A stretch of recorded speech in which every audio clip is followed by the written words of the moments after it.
On September 9, 2025, the United States military received the most humbling lesson of its modern surveillance era.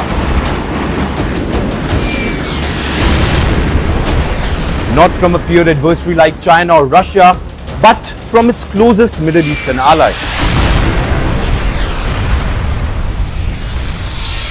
Israel's unprecedented ballistic missile strikes on Hamas leaders in Doha, Qatar, caught America's most sophisticated intelligence apparatus completely off guard, revealing critical blind spots in the world's most advanced defense network, as the United States call it.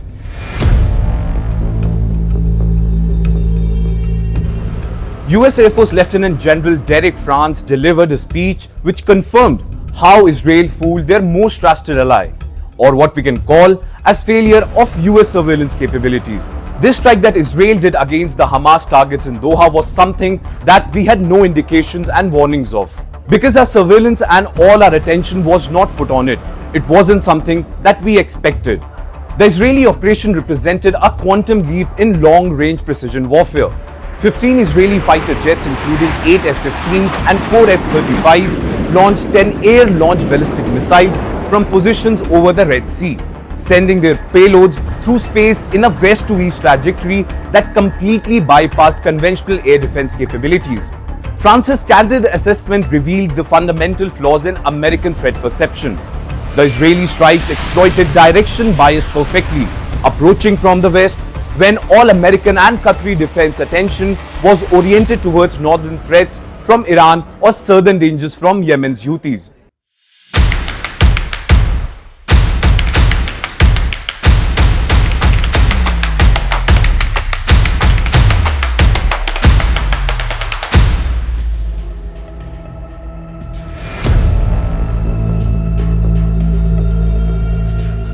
France's public acknowledgement of American intelligence failures carries profound implications for regional security architecture.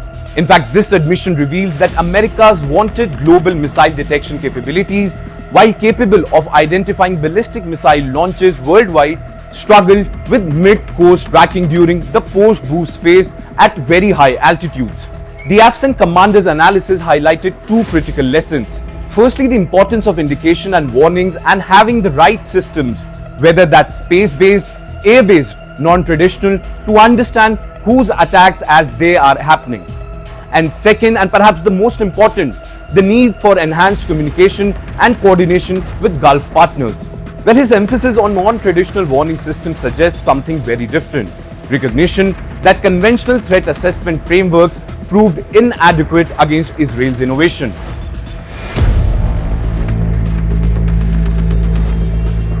The Israeli strikes also exposed fundamental vulnerabilities in America's Middle Eastern defense posture.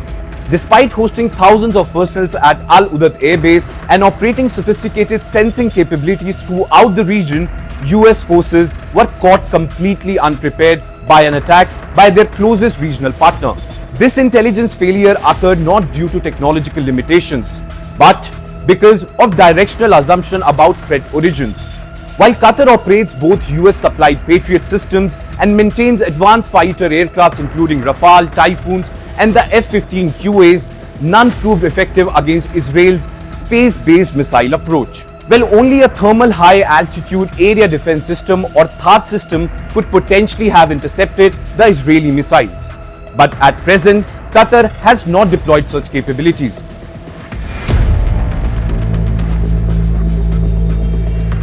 Well, Israel's Red Sea strikes fundamentally altered regional military thinking by demonstrating that geographical distances no longer provide security guarantees.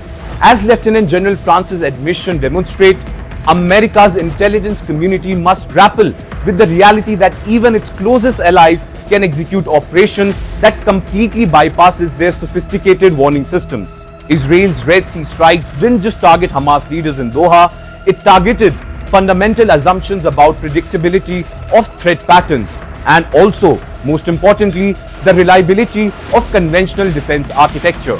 Well, the reverberations from this tactical innovation will reshape Middle Eastern military planning for the years to come, also forcing recognition that in the missile age, no location, regardless of diplomatic status or defense capabilities, remains truly secure.